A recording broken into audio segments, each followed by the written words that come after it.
out of all of the villains that came over, which one were you the most excited for? Goblin. Flat out. Okay, here's the thing. The villains that I was most excited for was the two, like, again, the two A-list villains. That I'm not saying the other ones weren't A-list, but when you think Spider-Man and you think Spider-Man villains, you think of like Doc Ock. Green Goblin, Green Goblin, who is literally meant to be the nemesis of Spider-Man. Which, when you look through, when you go through all the Spider-Man movies, this is what this Spider-Man was missing, was a Green Goblin. Hello, Peter. Doc Ock. Hello, Peter. You're not my Peter. You're not my Peter Parker. So should be saying that with tentacle arms strapped to you. Yeah, no. You're not my Peter. You're not my Peter. I'm just turning more and more into Goblin, but yes, you are. But that's the point. Another reason why I said Goblin is so we can transition to that one little conversation piece that we wanted to talk about. So there was a little bit of a conversation before we started everything. William, and it was William Dafoe. It boils down to William Dafoe being like the ultimate Omega Chad Sigma male. Like, I know those two kind of contradict, but he's basically like just the ultimate motherfucker in the movie. Like, his stipulation, and this guy is like over 60, I'm pretty sure. How old is William Dafoe? I don't. He is 66. Look at this motherfucker. This motherfucker is pushing 70. And his stipulation, because Marvel went to him and was like, "Hey, can you come back as Goblin for No Way Home?" And he had one stipulation, obviously over his, obviously after they were talking about like how much pay he'd be getting, because again he's an actor. His one stipulation, and if this stipulation wasn't met, he wouldn't have been in the movie. His one stipulation was he wanted to do his own stunts. Yes, he did not. There was no fucking stuntman for Goblin. What you see from Goblin is William Dafoe. And by the way, he got fucking yoked for this. Like, 66-year-old yoked. Not like Chris Hemsworth yoked, but like 66-year-old yoked. William, let's see if... God, just William... Oh, yeah, William Dafoe possibly taking the role at... Also, if they couldn't get Joaquin Phoenix... they were going to cast William Dafoe for Joker. Yes, they were going to do William Dafoe for Joker. But besides that, William Dafoe, out of everybody that like had to like obviously buff up besides John Connors, besides Doc Ock, no, he didn't have to buff up much. He did though. Most of it's he did. Doc Ock doesn't need to buff up. Yes, but he did. I mean, like with that was him. Yeah, I know it was him in the Ock suit. So yeah, he had to look good. I mean, like a character like. He had obviously Flint worked out. And he wasn't in the movie. Yeah, he was. Remember Flint Marko? He wasn't. He's. I think the only thing I could get for him was his voice, was because remember he was mostly CG'd. Oh, remember, why Flint couldn't, why Flint Marko's actual actor couldn't be in the movie. Yeah, because it was a majority CG. Because he was, and that's the reason why he was majority CG and not like the actual actor playing Flint in No Way Home. Like Flint, oh my god, he wanted to be in it. Yeah, he did. He was so enthusiastic about being in the Spider-Man movies. Like in the original, in his time in the Raimi trilogy, yes, in its last movie, he was like the only actor who legitimately. Him and Venom's actor, I forgot his name. Those two were like the only two people that legitimately enjoyed being on set, doing the fucking job. Like everyone else was just like, let's get this shit done. Yeah, Toby had a fun time. Toby had a fun time, but like Toby had a fun time. it was still Toby it was Spider-Man. it was still that but he had a fun time, but it was still that underlining thing of just like, let's just get this shit over with, because none of them really wanted to do the third. The third was more of an obligation. The third was more of an obligation, and Andrew Garfield would have had a third, but there's politics behind it that we're not going to go into. So, but at the end of the day, Goblin is William Dafoe is the GOAT, basically. Yeah, he really is. Because there's a when part, he power bombs Speeder. When they're in No Way Home, you see Goblin fucking power bombing, like just Batista bombing Spider-Man down like 4 to 5 floors. And through the floor. Through like the stairway. And yeah, we get it. They're breakaway floors. Who cares? But when you see Goblin doing that, that is William Dafoe. That is a 66-year-old man power bombing another human being through 4 to 5 breakaway floors. So, besides that, William Dafoe and Tom Holland both do their own stunts. So that's actually Tom Holland and William Dafoe brawling it out. Was it actually? Yes, because Tom has said multiple times, like, with all the gymnastic stuff and with all the gymnastic training there has been a few cases where he's had a stunt double, but not many. There hasn't been, I think there's been like 3 or 4 throughout his movies that he's been in. There's been like 3 or 4 times where he's actually had a stunt double, and that was solely because that he needed it for one reason or another. Yeah, because there would probably be some stunts that would just be too sketch. Yeah.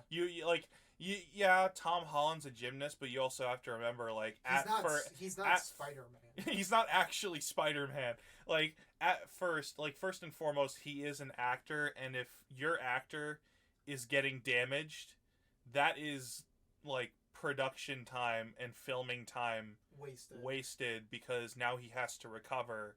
He's not Tom Cruise who can just break an ankle and then like he's not 2 to 3 weeks later. Lee. Yeah, he's not Bruce Lee that breaks his foot on a train scene, and instead of stopping the shoe and getting it fixed, he finishes the shoe and then goes and gets it looked at. But yeah, like, it's like some people are durable.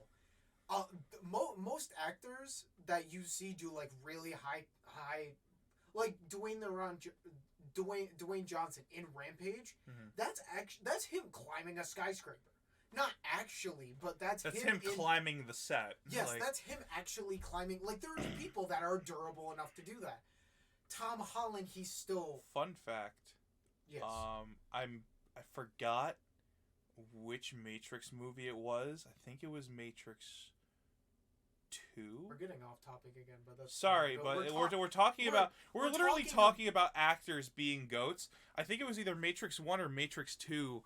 Keanu Reeves was filming a scene where he had to fight, like actually like you know do the choreography and stuff like that. And I'm pretty sure they said he had like a slipped disc or he was like fresh out of surgery. Oh yeah, so Keanu Reeves had a slipped rib. Oh, wait, slipped rib? Yeah, he has slipping rib syndrome.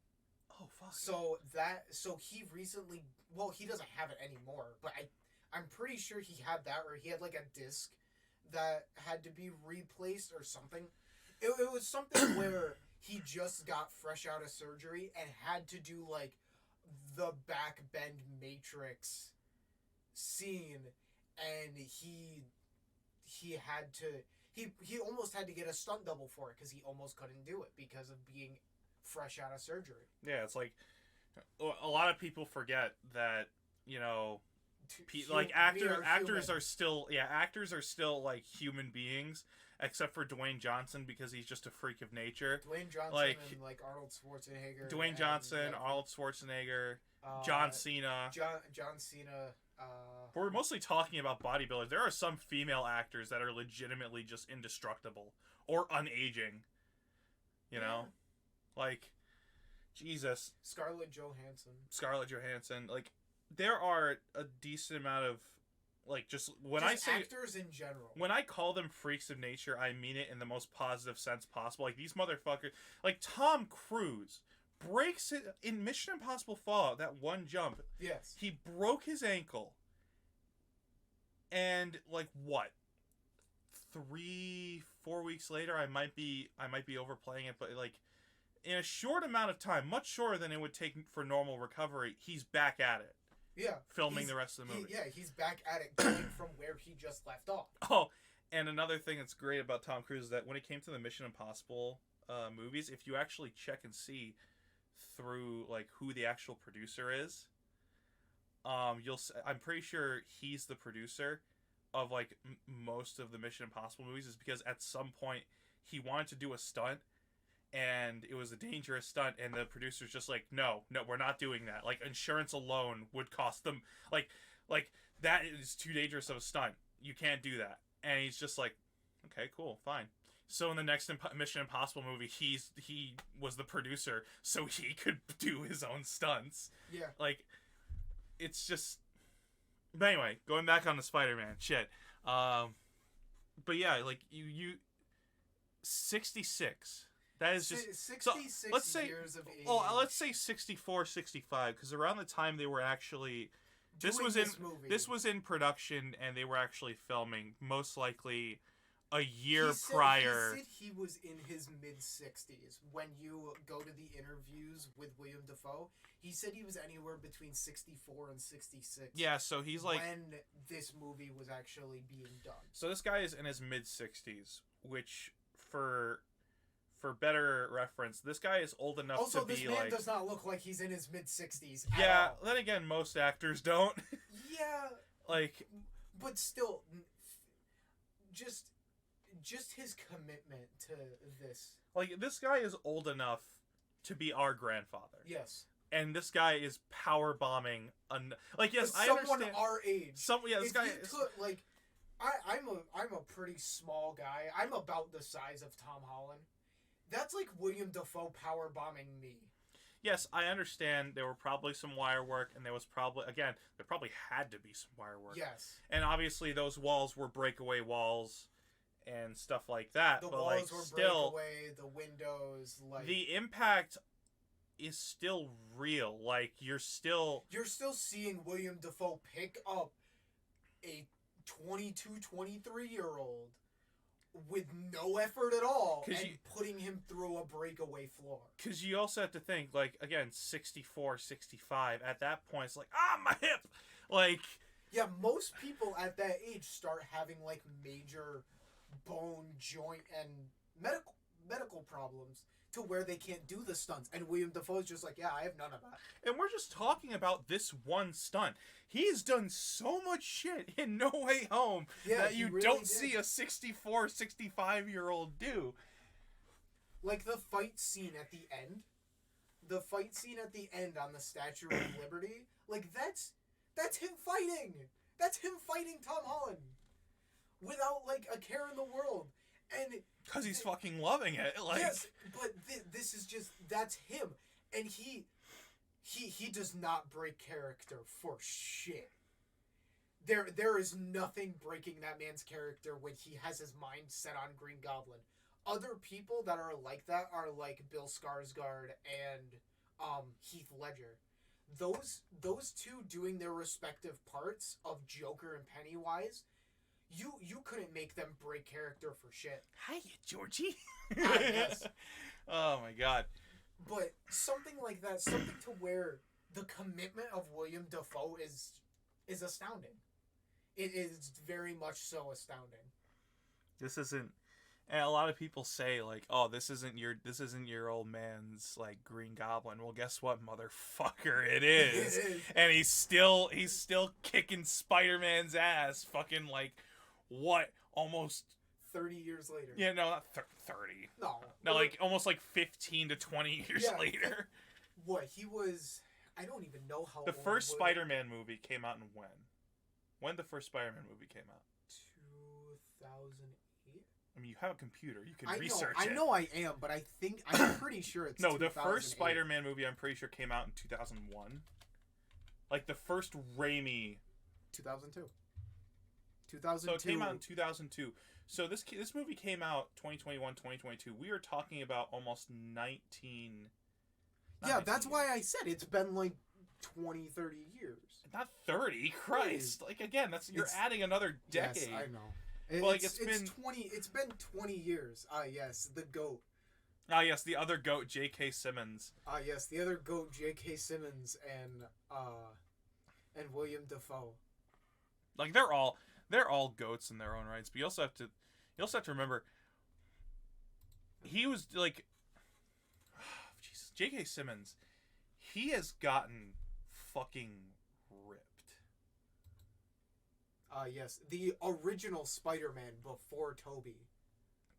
Oh my god. This was like... If Tobey's like the Mac Daddy of Spider-Mans, then like this guy is the fucking grandfather. Yes. So like you're for Spider-Man that would actually be... It even says the original Spider-Man from 1977 to 2019. I like how those are just like Harry Potter glasses lenses. Yeah. With like... I think it's hilarious. But yeah, it's... Oh my god, that one. That one's great. This one's great because this was in... This is the live action movie. Hello, citizen. It's like you're just in your bathroom, like a 7-story building, taking a shit. He's just like at your window. Hello. Do you need toilet paper? I can swing and go get it, I swear. So, but again, I don't even know how old he would be in this iteration. Like Goblin's actual character? Yeah, like how old what William Dafoe would be? He'd be in his 40s, middle 40s. Because you have to think, Goblin is old enough to have a son who's been through college. Goblin is old enough to be Tobey Maguire's dad. Goblin is old enough, yeah, like fucking Norman Osborn is old enough to be Peter Parker's father. Not saying he is, but you're saying he's old enough. So it's like this guy's like fucking. Also, yeah, the Venom that we had in that Spider-Man towards the Venom that we have now, like this just but like this Venom we weren't gonna get. It's Venom we weren't supposed to get. Oh, no, he wasn't supposed to happen. See, this is the Venom that they wanted to have. Was like Eddie Brock. Yeah. That's still Spider-Man 3 Venom. Yes, this is what they wanted. They didn't want the newest Venom. But the newest Venom is also, the way it needed. I don't feel like he should have been. That I'm so glad they didn't make him part of the Sinister Six. Putting. Well, also he's dead. So. Yes, I know. Now he's dead. But like speculation beforehand, before he died, they wanted him to be in it. But okay, here's the thing. I didn't enjoy it. I am so much honestly, the way the new Venom is, if you could search up the new Venom, that is the Venom that I wanted for Spider-Man 3. That'd be the Venom that everyone would have wanted for Spider-Man. This fucking guy, he is so butch, he is so huge, he looks like the comics Venom.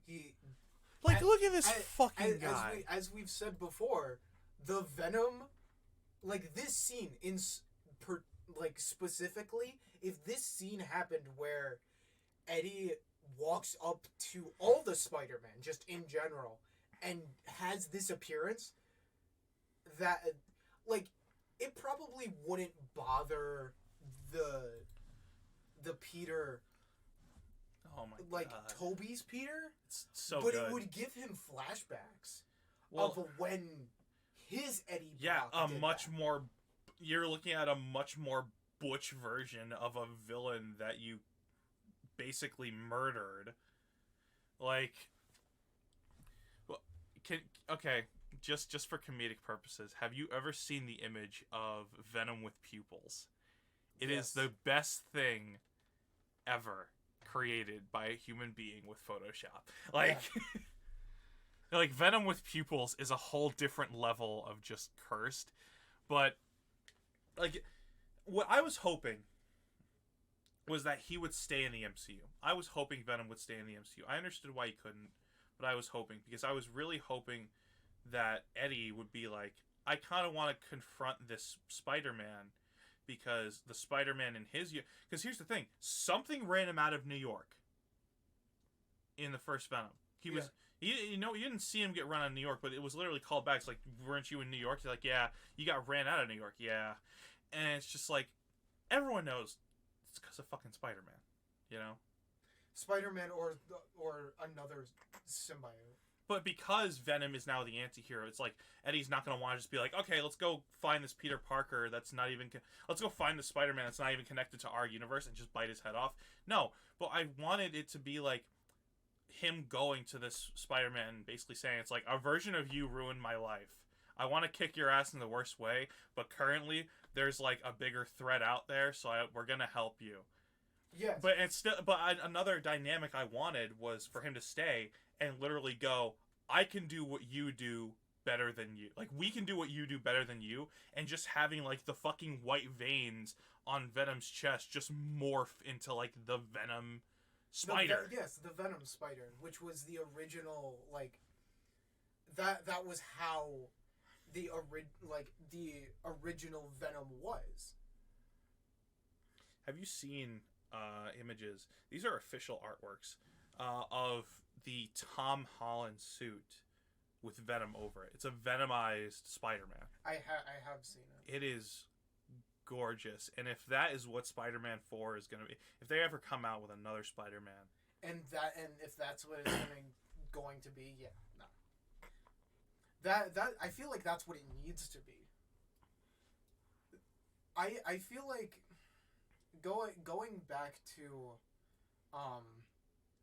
having Venom in No Way Home, if it was going to happen, it would have been great.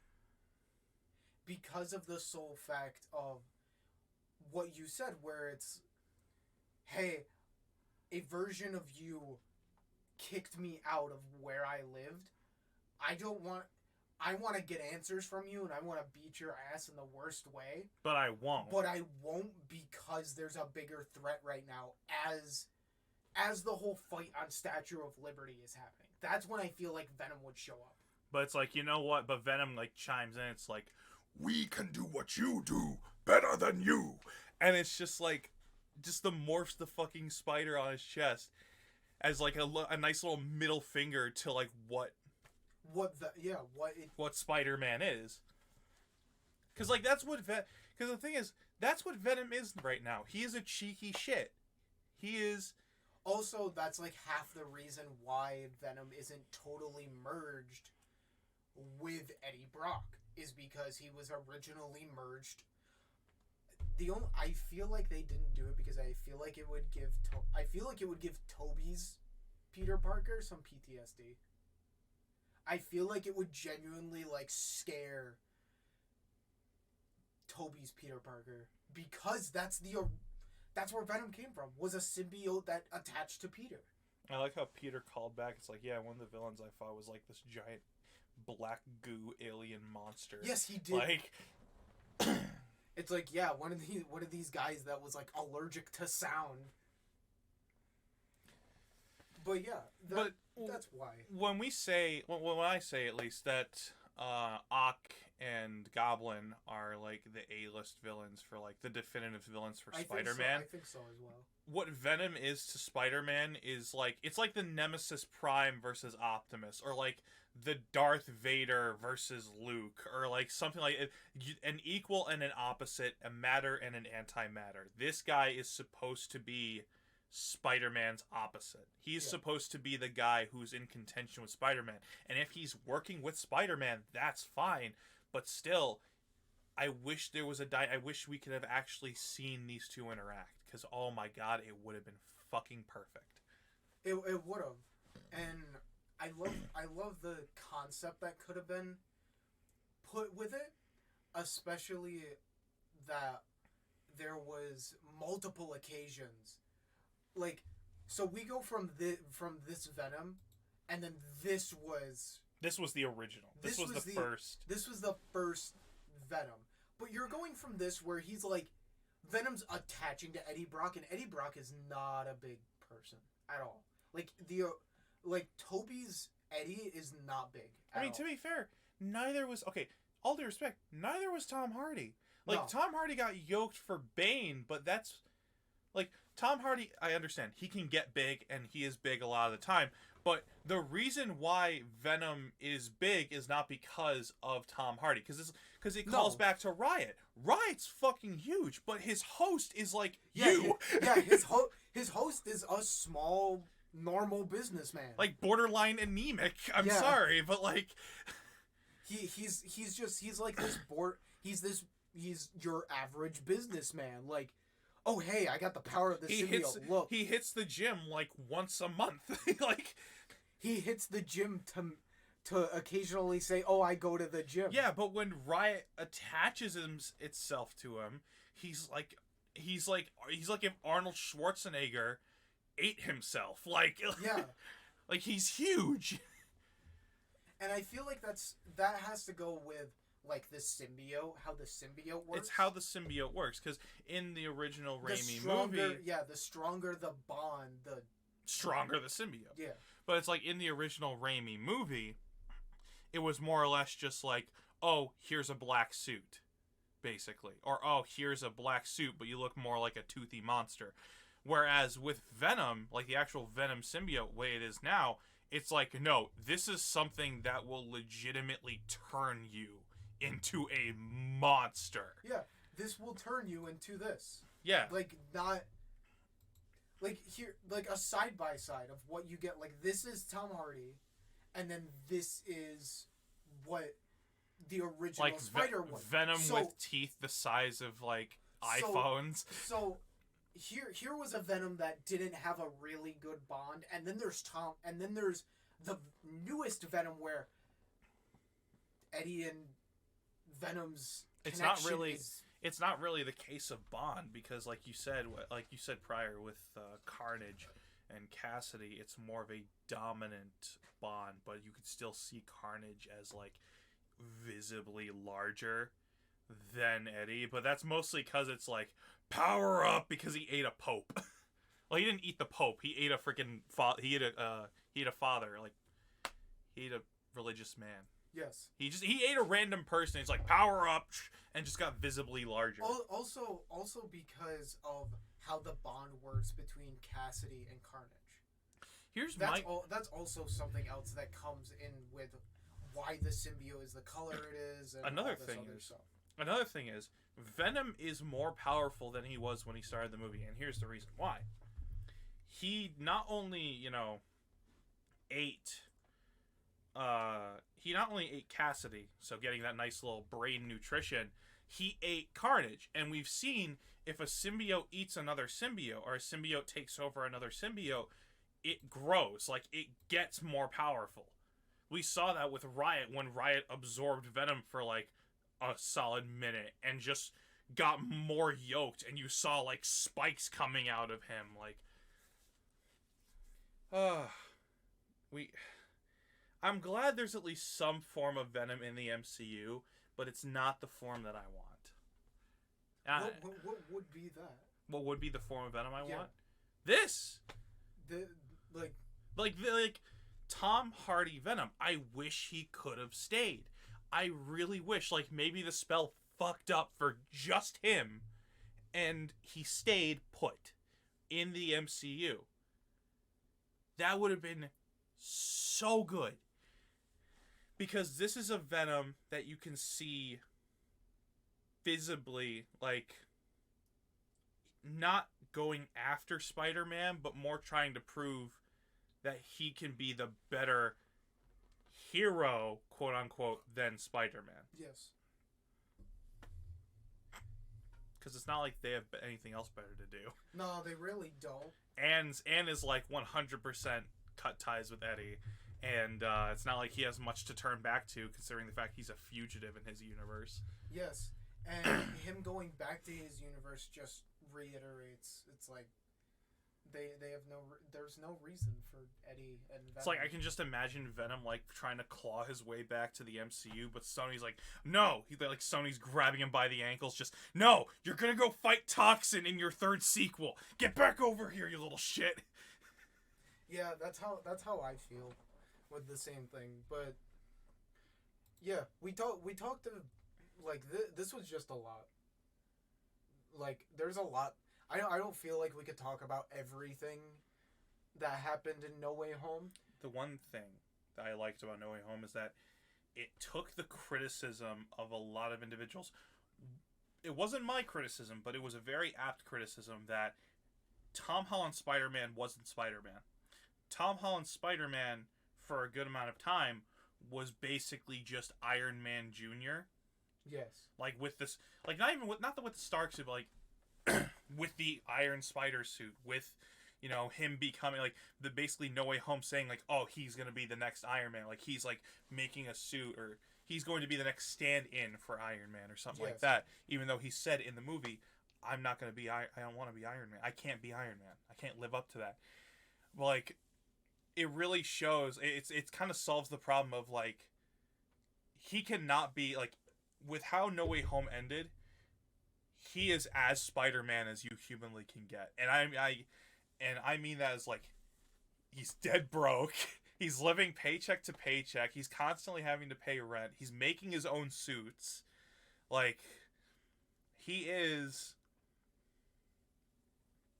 as depressing as it sounds, Spider-Man. He is he's just who he can be. They Uncle Bend Aunt May. Yeah, so he has no one to live with. He doesn't talk to Happy. No one knows who he is. So it's not like at the end of the movie you see, oh hey, he tries to talk to MJ and Ned, but MJ and Ned are going to MIT. He's not. We don't know, but maybe it could be a possibility where he could end up going to MIT. Hi, I'm Peter Parker. I'm really fucking smart. Can I have like a scholarship to MIT? Because I'm Peter Parker. Can I take a quiz to get into MIT? Just like scores 10 out of 10. 10 out of 10 would recommend. They just like take him, and it's like, hey, you're gonna be in the classes with these guys, and MJ and Ned are in there, and like I feel like that's how the connection would be made again. Yeah. You know what I hope for? Because of this Venom symbiote now being in the MCU, obviously it'll attach to Spider-Man. Yes. Eventually. But I really hope when Spider-Man eventually takes it off, it doesn't get destroyed. What I'm hoping is that the government takes it, right? Locks it away in a box. And sometime in the future, Flash Thompson finally grows a pair, stops being a little, like, asshole, and, like, says, you know what, fuck it, I'm gonna join the army. Gets his fucking legs blown off, like in the comics, and becomes Agent Venom. Yeah. You don't even need to blow his legs off. Just, like, make him an exemplary soldier that they want to implement this symbiote to make him a super soldier. Make him like what Steve Rogers would have been, where it's like, oh hey, you're a scrawny idiot that joined the army, but you know what? We see exemplary characteristics in you, even though with Flash Thompson that's not really a thing. That's not. Yeah, no, that's not. It's like, more. Actually, that's a lot more understanding of what they did, because remember they made U.S. Agent Captain America. Oh yeah, they did. They made honestly, John Walker being Captain America under technicality would make logical sense, because he is under technicality in the eyes of everyone in the MCU. At least he's a war hero. Yes. He is a hero who has fought and gotten medals and all that fun stuff. So making him Captain America would seem logical, but you forget, like, who is he? That's the main thing. He's not Steve Rogers. And Zemo even said, it's like, the super soldier serum amplifies everything about you, good and bad. Eventually, mostly it's going to be bad, and it'll turn you into a tyrant. Bucky's like, well, it never turned Steve into a tyrant, so you're wrong about him. It's like, yes, Steve was the exception, but here's another thing. There's never been another Steve Rogers, has there? That's something also when he said it amplifies the good and the bad. Steve was 90% good. The only thing bad about Steve was his loyalty. How much of a hard ass he was. Yeah, because literally, how much of a hard ass he was on himself. It's literally the same thing as Rorschach of like never compromise even in the face of destruction. Like you see him actively trying to stick to his actively sticking to his morals, and good thing his morals are good because he fucking sticks with them. Yeah. So, to wrap everything up, talking a little bit since we're getting close to the end, or what we would like to be the end for this, let's go back and just think what if you had to pick 5 Marvel characters and put them in a ranking, a roster. I know not a roster, because more just a tier list. Like a tier list, and it can be your opinion, or it can be just how say for example we're putting them in a tier list for how strong they could be, or how if they kept going, how good they could be. Yes. Yeah. So thinking of that, I feel like, and rest in peace to Black Panther, but I feel like if he could keep going and he didn't die from his Chadwick his cancer, Boseman's character. Yeah, Chadwick Boseman. If Chadwick Boseman didn't die Rest from his unfortunate cancer, I feel like the top 3 people in the MCU would definitely be Panther, Thor, and Captain America, because I feel like Iron Man just stops at some point, because there's only so much tech he can get. He won't stop, and here's the reason why. Worldly still he won't stop. You're running under the assumption that he's limited to just his tech. Yeah, that's what I like. That's. Yeah, I feel like he would go and try to steal Wakandan tech. He wouldn't steal. He wouldn't even have to steal Wakandan tech. He'd just be like, "Hey, can I purchase Wakandan tech?" And it's just yeah, basically that's what would happen. It's like, why do you want Wakandan tech? So I can make new innovations. And it's like, I mean, you'd finally be able to make an Iron Man suit that actually flies instead of him using repulsors to fly. I mean, still, yeah, you just use Sonics. Yeah, you use sonic booms. Boom. But if I had an actual tier list of character, just a list of characters that would be if they kept going, would be ridiculous. Yeah. Thor, that's a given. Iron Man, because here's the thing, he's not just hindered by the armor or the technology of his time/place. He can and he has gone to Asgard. He can and he has gone to space. He can and he has gone to another dimension. He's also gotten rid of his arc reactor and survived for a multitude amount of time. Yeah, because that's the thing. And it's not like the universe doesn't know who Iron Man is or who Tony Stark is, because and believe it or not, this is, I don't know if it's theory or fact, but a lot of the reasons why people think Thanos recognized who Iron Man was, even to where he said Tony Stark's name, is because when Tony Stark made a new element, he immediately was put on the radar of everyone in his universe, all the big guys, the Kree, everyone. It's this, basically hitting multi-universal news, random ass Earthling just created a new fucking element, Yeah. And that's that's not creating a new color. You're creating a new form. You're finding of a you're creating new matter. You're creating a new element. He rediscovered the element, but he basically made a new element. He rediscovered an element that was long forgotten, but he didn't really make a new element. He just found it. Well, in the eyes of everyone, he made a new element. Yes. Which obviously would put you on the radar of a lot of people. So I feel like if he actually did keep going and didn't die, his armor would be 10 times more advanced. His armor would make him a multi-dimensional character. Because remember, if you go into the comics, there's Thor Buster, which is basically just like a carbon copy of like the Destroyer. No, Thor Buster. Oh yeah. Which is basically, the Destroyer armor. Yes. That's basically that, but an Iron Man suit. Yeah. You have Hulk Buster, which is, I mean, come on. Hulk Buster, if you can withstand a punch from Hulk and use the kinetic vibrations from his punch to deliver a punch back, yeah, no, there's like no. I guess it doesn't hurt. You don't have a limit at that point. By the way, MCU's Hulkbuster, it takes 15 arc reactors to power that suit. Yes. And I don't just mean like little tiny. I don't just mean like normal arc reactors that they like put on Iron Man suits in general. I mean like 15 chonky arc reactors. Like if you took the arc reactor that Electro had in the movie and upscaled it by like 50%, yeah. roughly. Pretty much mix Electro and an arc reactor together, and you have one of Hulkbuster arc reactor. Yeah, you have one of what can go in a Hulkbuster. Yeah, and that's just.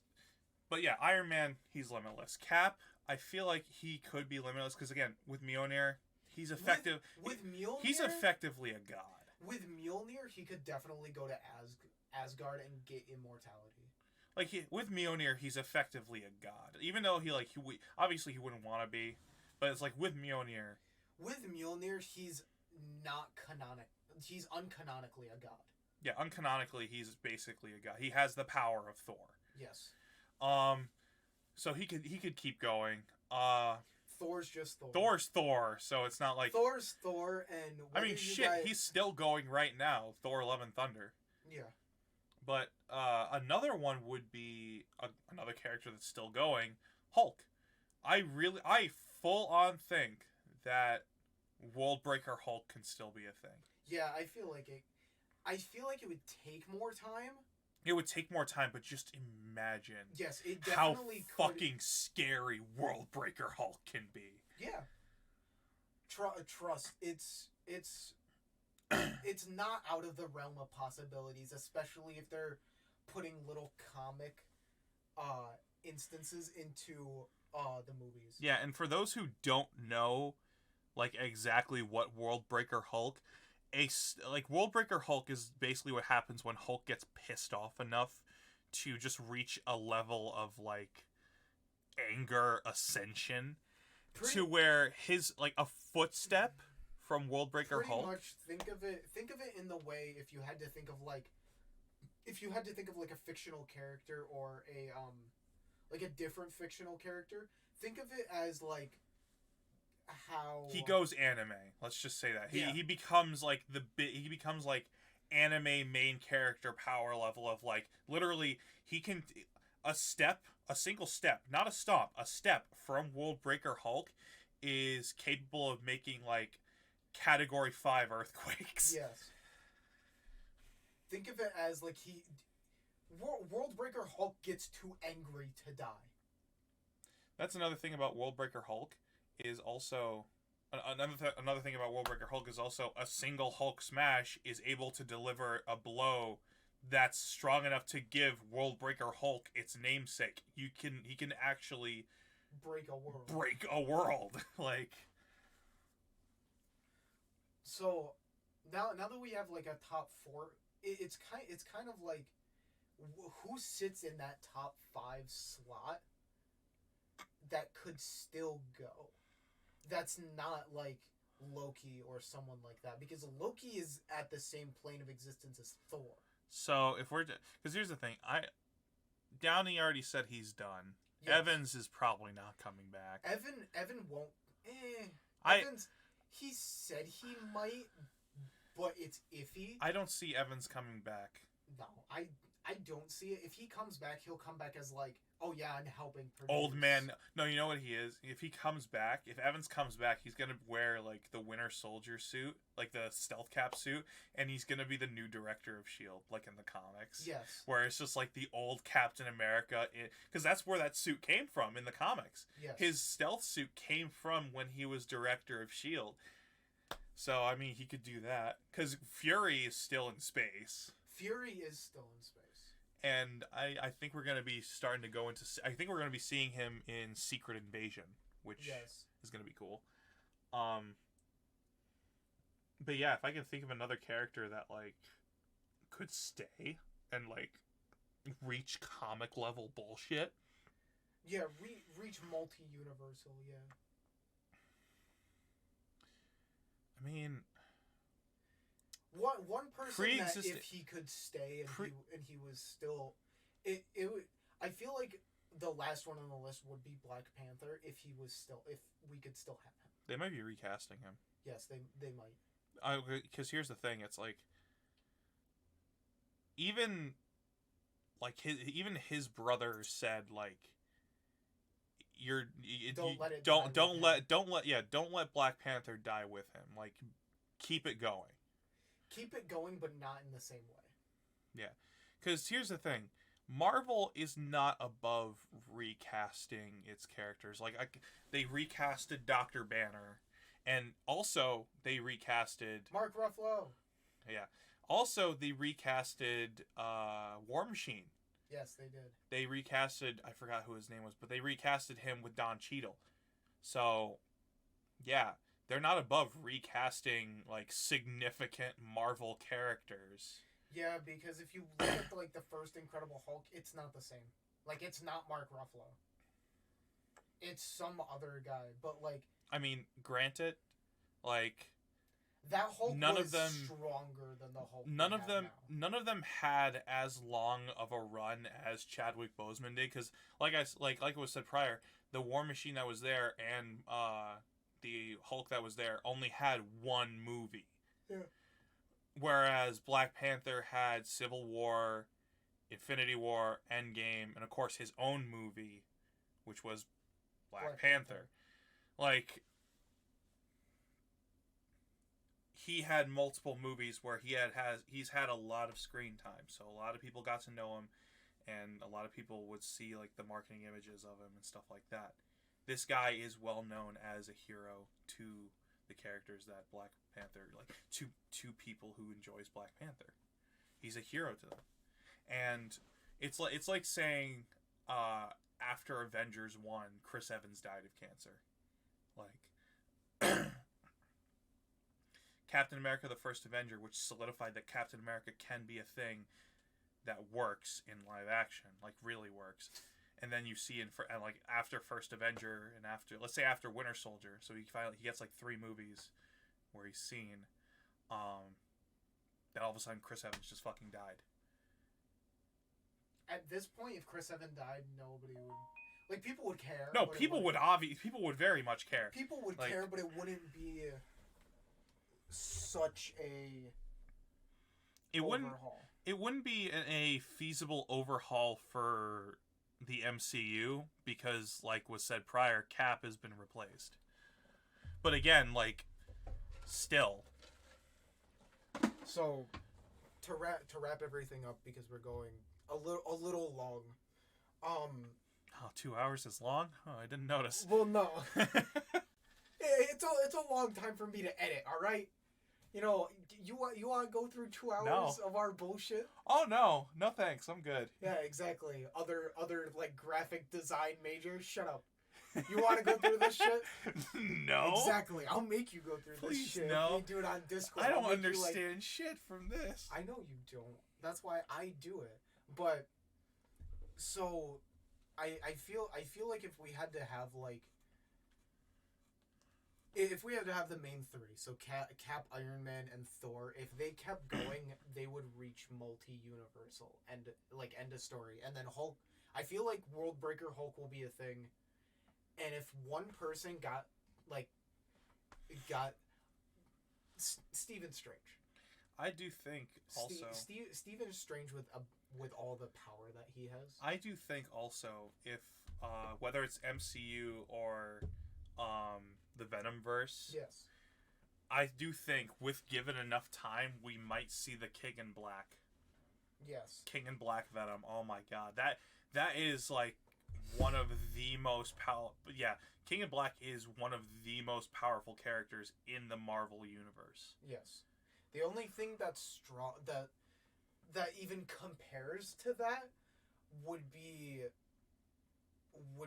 the Batman Who Laughs. And that's in DC, and that's the only thing that could rival the top of Marvel. Cuz the Batman Who Laughs is just like, you know, the whole who would win the fight, God or Batman with prep time? Well, now take that, but Batman doesn't give a shit about, like... Yeah, Batman doesn't care about prep time. He doesn't care if everyone dies during his plan. He would favor people dying with his plan. Like, if we had to go Marvel versus DC, which might be a topic that we go on for the next time, I feel like that would be like us scaling the top of Marvel and the top of DC. I can already tell, like, with DC, a lot of the stuff in DC is very bullshit. Like, when I say, I don't mean bullshit as bad, but I mean bullshit as, like... it's just crazy good for no reason. There is a reason why I say you could throw any anime character into the DC universe and they would just be shit stomped. Or they would be shit stomped or they would feel at home. Yes, there's a difference for most anime characters. So we're probably only gonna go on this topic for a couple minutes, but this would be more of a topic for like another. Yes, podcast. This is probably gonna be a topic, but to like put the idea out there of what the topic would be about, if we put like say we put like a high-ranking demon character in the DC universe, they would be at home. They would either be at home or they would be shit stomped if they stepped on the wrong toes. Yes, that's like I believe that there's only a few people in anime that can actually touch the Marvel and DC comics without getting their shit completely just stopped. I mean, here's the thing. When it comes to DC, what is, in your opinion, the most powerful anime character you can think of? There's multiple multi-universal people. Give me the most powerful one you have. Not like I don't want to say Goku because everybody Superman beat Goku. Like yes, most anime characters are mortal. Super Saiyans from Dragon Ball are still mortal. They're Super Saiyans, but they're mortal.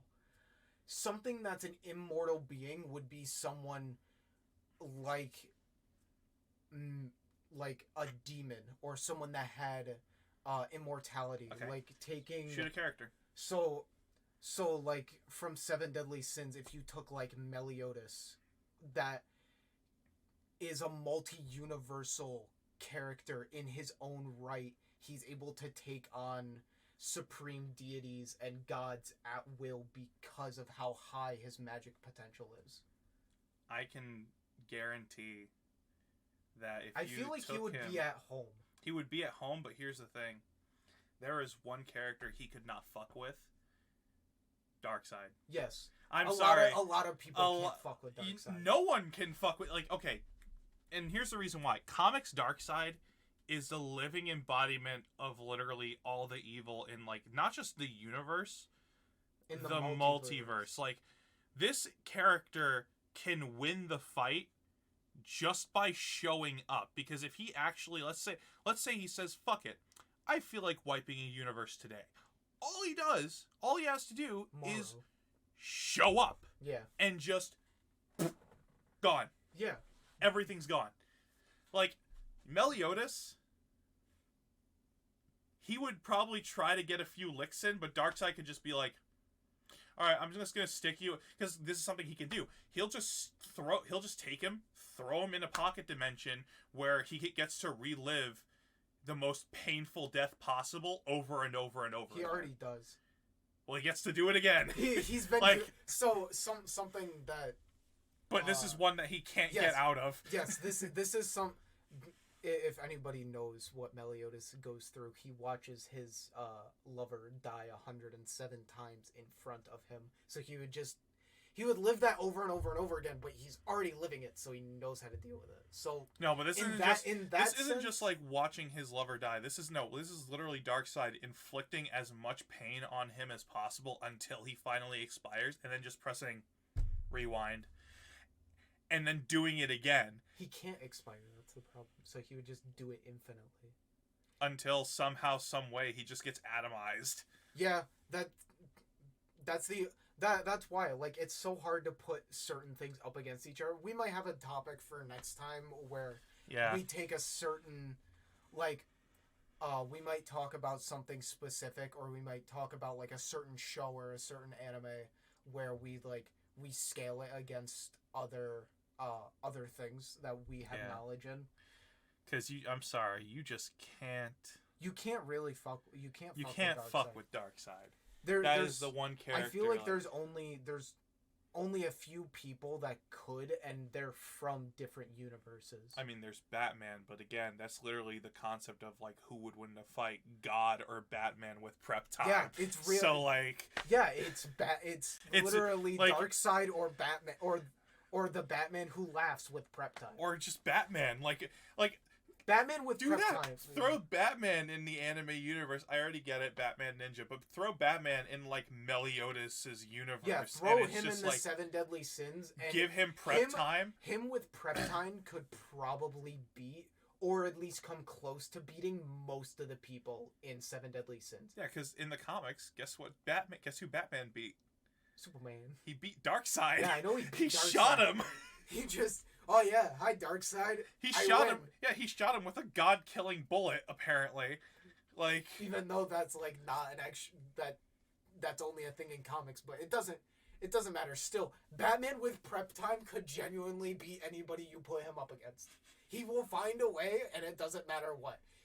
It's like the Batman versus Superman fight. Ah yes, I have a Kryptonian hand. Oh, I have a spear made of kryptonite. Yeah, I have a kryptonite spear or a kryptonite gauntlet. Just you know what's even better?